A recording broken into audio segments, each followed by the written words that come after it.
आप सभी को राधे कृष्ण। और आज हम बेसिक मैथ्स के एक बहुत ही प्यारा सा और बहुत ही अच्छा सवाल लेकर आए हैं जो कि ऑब्जर्वेशंस के ऊपर बेस्ड रहने वाला है। जिस भी स्टूडेंट का ऑब्जर्वेशन अगर अच्छा है, सवाल को देखने के बाद उसका थिंकिंग पैटर्न अगर सवाल को देखकर एनालाइज कर पाता है, तो उसके लिए ये सवाल बहुत ही प्यारा रहने वाला है। और इजी तो है ही, क्योंकि सिर्फ ऑब्जर्वेशन का खेल है। आप इस पूरे सवाल को देख सकते हैं।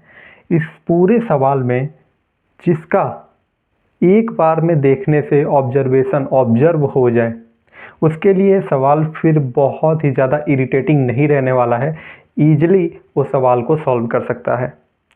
तो वो ऑब्जर्वेशन क्या है, उसके लिए मैं आपको कुछ टाइम देता हूँ। स्क्रीनशॉट लीजिए, एक बार खुद से ट्राई करिए, फिर हम इसका सॉल्यूशन देखते हैं।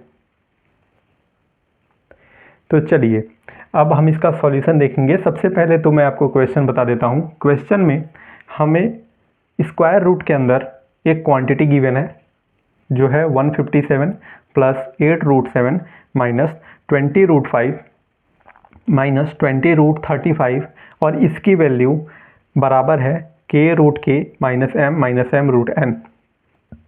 यहाँ पे हमें क्वेश्चन में बता दिया गया है k m n, ये तीनों के तीनों नेचुरल नंबर हैं। नेचुरल नंबर हम सबको पता है, जो वैल्यू ऑल काउंटिंग नंबर्स हम नेचुरल नंबर बोलते हैं, जैसे कि 1 2 3 4। अगर जीरो को ऐड कर देंगे तो होल नंबर हो गया। ठीक, तो ये सारे हमारे नेचुरल नंबर्स होते हैं। ये ध्यान रहे, नेचुरल नंबर में डेसिमल नहीं होता। तो ये हमारा सवाल है। उसके बाद से हमारे पास चार ऑप्शंस हैं। इन चारों ऑप्शंस को हमें एनालाइज करना है, जो कि हम देख पा रहे हैं। अगर हमें इनकी वैल्यू फाइंड आउट हो जाए तो हम इन चारों ऑप्शंस को ठीक तरीके से डिकोड कर पाएंगे। तो चलिए, बिना समय गवाए इसका सॉल्यूशन शुरू करते हैं। सबसे पहले तो देखिए आप,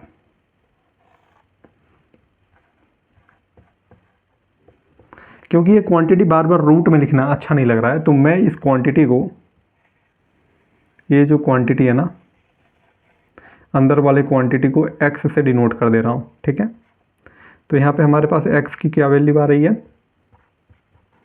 157 प्लस 8√7 माइनस 20√5 माइनस 20√35। हमने x की वैल्यू मान ली a है, या फिर इसकी वैल्यू हमने मान लिया x है। अब क्या करें, मैंने बोला था यहाँ पे ऑब्जर्वेशन का खेल है। आप में से मैक्सिमम स्टूडेंट्स ऐसे होंगे जो शायद यहाँ से देख के कुछ पैटर्न्स को एनालाइज कर पा रहे हों। ठीक है, जो नहीं कर पा रहे हैं, पैनिक होने की रिक्वायरमेंट नहीं है। मैं आपको सॉल्यूशन बता रहा हूँ, आप अच्छे से देख के सीख सकते हैं। तो यहाँ पे क्या है, अगर हम थोड़ा सा एनालाइज करें, ठीक है, तो यहाँ से कुछ पैटर्न्स ऑब्जर्व हो सकते हैं। हाँ, लेकिन वो पैटर्न्स डायरेक्टली ऑब्जर्व नहीं होते, उनके लिए हमें थोड़ा सा तोड़ फोड़ करना पड़ता है। तोड़ फोड़ कैसे, समझिए ज़रा। हम क्या करते हैं, इस टर्म को देखिए ज़रा, फिर इस टर्म को देखेंगे, और फिर इस टर्म को भी देखेंगे। यहाँ पे है हमारे पास 8√7। 8√7 को अगर मैं ऐसे लिख दूँ 2 इंटू 4√7, तो भी तो बात सही है ना, 4 2 या 8। ठीक, अगर इसी को मैं ऐसे लिख दूँ 2 इंटू 2√7 इंटू 2, 2 2 या 4, 2 या 8, 8√7, तब भी हो जाएगा। तो ये दोनों क्वांटिटी बराबर है। ठीक है, सिमिलरली यहाँ पे अगर मैं इसको 2 इंटू 10√5 कर दूँ तो चलेगा, कोई दिक्कत की बात नहीं है। फिर अगर मैं क्या करूँ, -2 इंटू, यहाँ पे मैं 5√5, कुछ ऐसे लिखते हैं, देखिए 2 इंटू 5√5, 5 2 जा 10 और 2 जा -20, तब भी तो बात सेम ही है। इनफैक्ट अगर हम ये वाला जो माइनस साइन है, इसको यहाँ से हटा के यहाँ लगा दें तो भी बात वही है, कोई चेंजेस नहीं किया हमने। इसी तरीके से यहाँ पे -20 और -2 और यहाँ पे 10 बचा, तो यहाँ पे हम लिख सकते हैं 10√35। इसी तरीके से -2, 10 को क्या लिख सकते हैं हम, 5 इंटू 35 को ब्रेक किया इंटू √7, 2√7। देखिए 5 टू 10, 10 √5 इंटू √7 √35, तो फिर हमारा बराबर हो गया। सिमिलरली ये वाला माइनस हटा के मैं यहाँ पे दे देता हूँ। तो आप यहाँ से कुछ चीज़ें ऑब्जर्व कर पा रहे होंगे। क्या ऑब्जर्व कर पा रहे हैं? अगर इसको हम a मान लें, इसको b मान लें, ठीक, इसको b मान लें, इसको c मान लें, इसको c मान लें और इसको a मान लें, तो यहाँ पे 2ab 2bc 2ca। यहाँ से आपको एक चीज़ समझ में आ रहा होगा, अगर a प्लस बी प्लस सी, ये जो तीनों क्वांटिटी हैं, अगर इनका हम होल स्क्वायर करें तो क्या आता है? a square plus B square plus C square plus 2 times of A B B C C A. हमारे पास ये आता है, ये तो हमने फॉर्मूला पढ़ा ही है, ठीक है। अगर हमारे पास कुछ ऐसा आता है तो हमने देखा कि हमने ऑब्जर्व कर लिया कि ये क्वांटिटी जो है ना, ये डिवाइड होकर कुछ इस टाइप का फॉर्म बना ले रहे हैं। 2 अगर कॉमन कर लें तो इस टाइप से बन जाएगा। अब बात आती है, अगर a square B square C square, A की वैल्यू a है, b की वैल्यू a है और c की वैल्यू a है, इनका अगर स्क्वायर करके सम करें तो वैल्यू क्या आने वाली है, ठीक है। तो चलिए हम इस टर्म को इस फॉर्म में रिप्रेजेंट करते हैं। तो a प्लस बी प्लस सी का होल स्क्वायर, तो ठीक है, a प्लस बी प्लस सी का होल स्क्वायर, तो यहाँ पे a की वैल्यू क्या है? a की वैल्यू है 2√7 प्लस b प्लस सी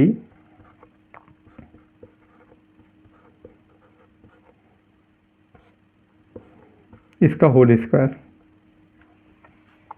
इसका अगर होल स्क्वायर करें तो एक क्वांटिटी जो है किसके बराबर आएगी? a square plus B square plus C square. तो a square 2√7 4 into 7 plus 4 plus 25 into 5 plus 2 times of 2√7 into 2 plus 2 into minus 5√5 plus 2√7 into minus 5√5। मैंने किया क्या है? मैंने 2 को कॉमन कर लिया है। अब ज़रा देखिए आप, 7 4 जा 28 प्लस 4 प्लस 125, 25 5 जा 125, इसको जोड़ें तो 32 प्लस 125 कितना होता है? 125, 32, 5 to 7, 2 3 5 1। अब देखिए आप 157 इसकी वैल्यू आ गई और यहाँ हमारे पास 157 था, तो 157 इसकी वैल्यू हो गई प्लस 2 टाइम्स ऑफ ये जो तीनों क्वांटिटी हैं, इनकी वैल्यू सम करने पर कुछ इतना आने वाला है। तो आपको नहीं लगता ये जो टोटल वैल्यू है,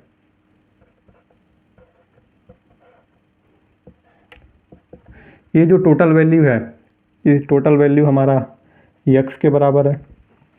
क्यों? क्योंकि यहाँ पे 2√7 into 2 into minus 5√5 minus 5√5 into 2√7 A B B C C A, इनका सम कर दिया, 2 कॉमन कर लिया, जोड़ दिया, प्लस 157 को ऐड कर दिया। इसकी वैल्यू क्या है? इसकी वैल्यू 157 है।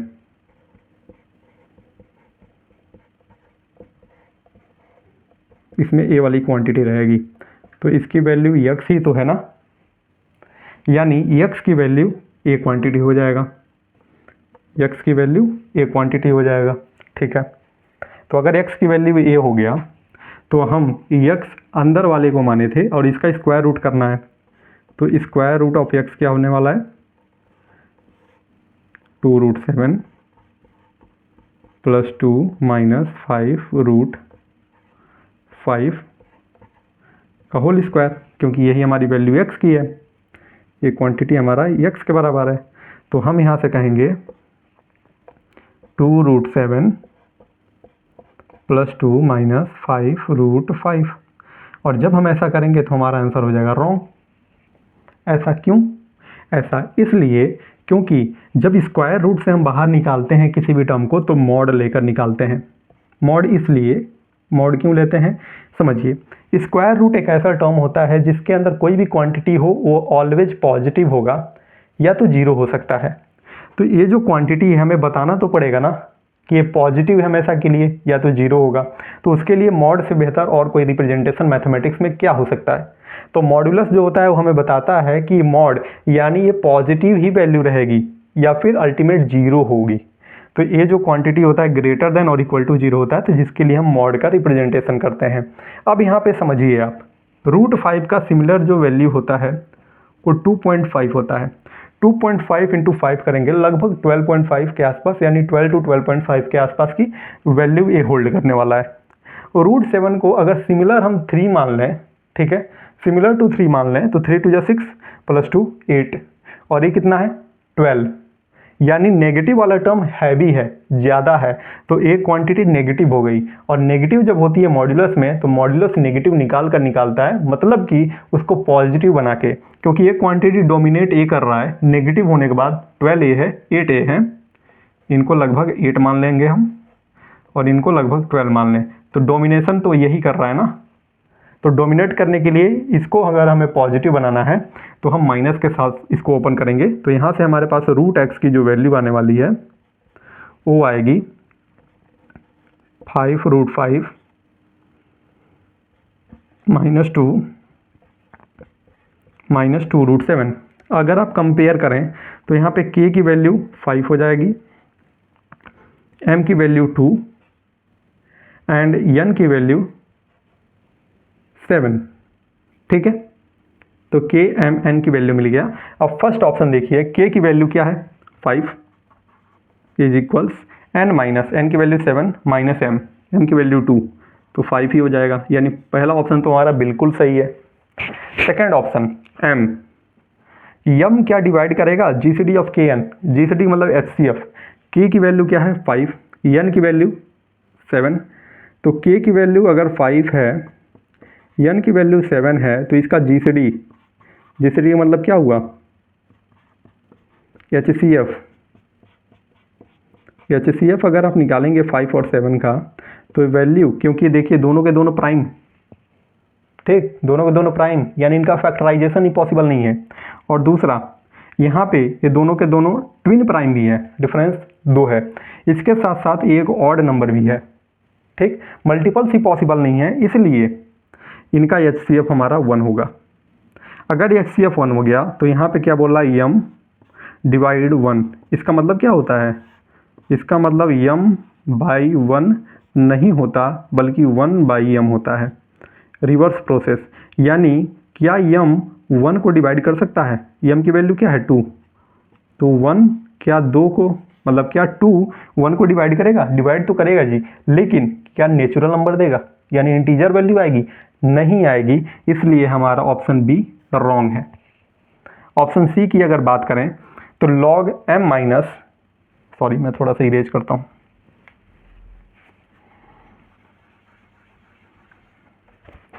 log मॉड में m की value 2 minus k plus n, k की वैल्यू 7, 5 और n की वैल्यू 7, तो 5 + 7 12, इसका मॉड लेंगे तो log 10 हो जाएगा। क्या log 10 की वैल्यू 0 हो सकती है, हमने तो सुना था log 10 की वैल्यू 1 होती है, तो ये तो बिल्कुल भी पॉसिबल नहीं है, क्योंकि अगर ऐसा हुआ तो 10 = e⁻0 और एनी नंबर ⁻0 की वैल्यू 1, तो 10 = 1 हो सकता है क्या, बिल्कुल नहीं हो सकता, इसलिए हमारा ऑप्शन सी भी रॉन्ग है। ऑप्शन डी की बात करें, any 2 are form of 2t + 1, यहाँ पे एनी 2 का मतलब ये है कि k m n में कोई भी दो 2t + 1 का फॉर्म रखेगा। 2t + 1 क्या होता है, ऑड नंबर्स होते हैं, तो ऑड नंबर अगर आप देखें आप तो यहाँ पे k की वैल्यू भी ऑड दिख रहा है, n की वैल्यू भी आपको ऑड ही दिख रही है, इसलिए ये भी ऑप्शन बिल्कुल सही है। तो इस क्वेश्चन का हमारा रिप्रेजेंटेशन जैसा है उसके हिसाब से option A and D is totally correct, ठीक है। हमने ट्राई किया है कि आपको बेसिक लेवल ऑफ अंडरस्टैंडिंग इस क्वेश्चन की करा दें, जैसे कि आप इसको अच्छे से सीख पाएँ बाकी इस टाइप का जो सवाल होगा नेक्स्ट वीडियो में हम इसका सॉल्यूशन ज़रूर डिस्कस करेंगे। और इस टाइप के सवाल जनरली बहुत ही अच्छे होते हैं, जिसमें ऑब्जर्वेशंस का भी प्रयोग किया जाता है और बेसिक कैलकुलेशंस हैं, ज़्यादा टफ कैलकुलेशंस नहीं दिया है। थोड़ा बहुत आपको रूट्स के बारे में जानकारी होनी चाहिए और थोड़ा बहुत आपको ये बेसिक चीज़ें हैं जो बेसिक स्ट्रक्चर्स हैं। जैसे ए वाला टर्म बच्चों को फंसा सकता है कि यम डिवाइड्स जीसीडी ऑफ के एन, मतलब जीसीडी कई लोगों को नहीं पता होगा, एचसीएफ होता है। उसके बाद अगर पता हो तो इस टाइप का फॉर्म में थोड़ा दिक्कत आ सकता है। ठीक, अगर हम इसको समझे गलत होते तो यम के प्लेस पे हम 2 डालते, लेकिन हम यम को यहाँ पे 2 डालते तो 1 तो किसी भी नंबर को डिवाइड कर सकता है, तो हम ऑप्शन बी को भी सही कर सकते थे और ऑप्शन में इस तरह से देगा जिससे कि लोग गलती करें। लेकिन इस टाइप के माइनर मिस्टेक्स होते हैं, जनरली बनाया जाता है स्टक करने के लिए, बच्चों को फंसाने के लिए। वी होप हमने ट्राई किया अच्छे से कि आपको सारी चीज़ें वेल मैनर में प्रोवाइड करें, जिससे कि आप सारी चीज़ें सीख पाएँ, देख पाएँ और खुद से एनालाइज कर पाएँ। हम नेक्स्ट वीडियो में ज़रूर आएंगे और किसी नेक्स्ट सॉल्यूशन के साथ या फिर कॉन्सेप्ट के साथ। तब तक अपना प्यार बनाए रखिए, देखते रहिए इसी तरीके से और अपने जीवन में मैथमेटिक्स को डेवलप करिए। राधे कृष्ण।